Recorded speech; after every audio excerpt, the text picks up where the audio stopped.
your eyes and just focus on what I'm going to say. I want you to imagine yourself sitting at home. See yourself there. Feel the couch that you're sitting on. Look at your kids running around. You're watching TV, you're reading a book, you're on the computer, whatever you usually do. And suddenly, you feel this immense pain in your chest. Put your hands on your chest. This immense pain. You don't know what it's coming from. It's just this immense pain. And you take a deep breath, and you think it will go away, but it doesn't. And this pain is just increasing, and suddenly you see yourself sweating. You stand up to find something, a cup of water, some medicine, but as soon as you stand up, you fall to the ground. Your family comes rushing to you. What's happening? Are you okay? You look at them. A tear comes out of your eye, but you cannot utter a single word. Because at that moment, brothers and sisters, you can see angels coming in to the room. You know that it's your time. And suddenly you feel this tingling feeling in your toes. And it starts to crawl up your legs. Everything it touches turns blue, cold, and dies. Your soul is slowly coming out of your body. This tingling feeling, you want to stop it, but you can't. It moves up your legs. It's at your hips. Your whole lower body is dead. It's cold. It's blue. You try to move it, but you can't.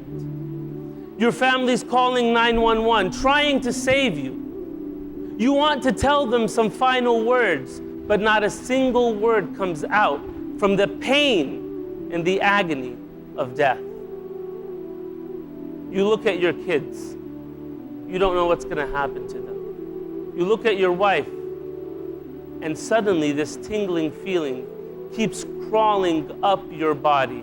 It's at your chest. You try to stand up, but you can't. Most of your body is dead by now. And you know that in a few moments, it's over. Brothers and sisters, the soul keeps coming up, and you're at your throat. You feel this tingling feeling at the throat, and the soul is just about to leave the body, and you're just about to die, and something happens. Allah subhanahu wa ta'ala says, كَلَّا إِذَا بَلَغَتِ التَّرَاقِيَ وَقِيلَ مَنْ رَاقٍ وَظَنَّ أَنَّهُ الْفِرَاقِ. That when the soul will come out, and it will stop here at the collarbone, at the trachea, and everyone will say, who can help him? Someone help him, someone save him. وَظَنَّ أَنَّهُ الْفِرَاقِ. But you know that it's over. You know that you're dying. You know that you're leaving this world.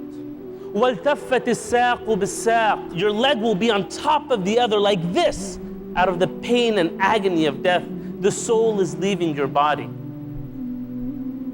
وَقِيلَ مَنْ رَاقٍ وَظَنَّ أَنَّهُ الْفِرَاقِ وَالْتَفَّتِ السَّاقُ بِالسَّاقِ إِلَىٰ رَبِّكَ يَوْمَئِذٍ الْمَسَاقُ. Your next destination is to Allah. The next stop is the hereafter. It's over. What if I told you that your body is only a garment for the time being? That the face in the mirror you are seeing dulls in importance to the soul that beams from your inner being? What if I told you that when we die it will feel as though in our lives we were dreaming or sleeping, so fleeting, the spirit freeing like streams, discovering new meanings, more than what it truly ever seems? What if I told you that Allah repeatedly swears in the Quran by the night making oaths to the changing day to remind us of his power over this whole display, and to think of how fast time can feel in just one day. With only 24 hours, and in it we are recommended to sleep 8, so 1/3 of our lives are slowly slipping away. What if I told you that the grave is too small to fit your house, too small for the money, for the cars that will fade like stars in relation to the vastness of what is to come?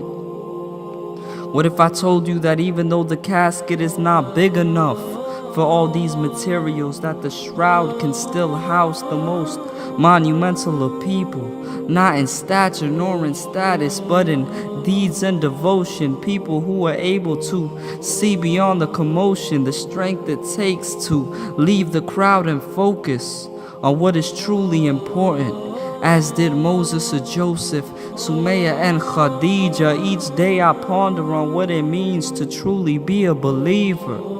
What if I told you that after every breath our accounts are getting nearer? With every step, inshallah, we'll see it clearer, to still enjoy the fruits of this life. Smiling is charity, but never too in love that we lose our clarity and forget the true prosperity. To fulfill our promise and submit with sincerity. And what if I told you that even if all the people were to rebel, our shadows would still prostrate and bear witness to He who created you and me, Al-Hamid, the praiseworthy.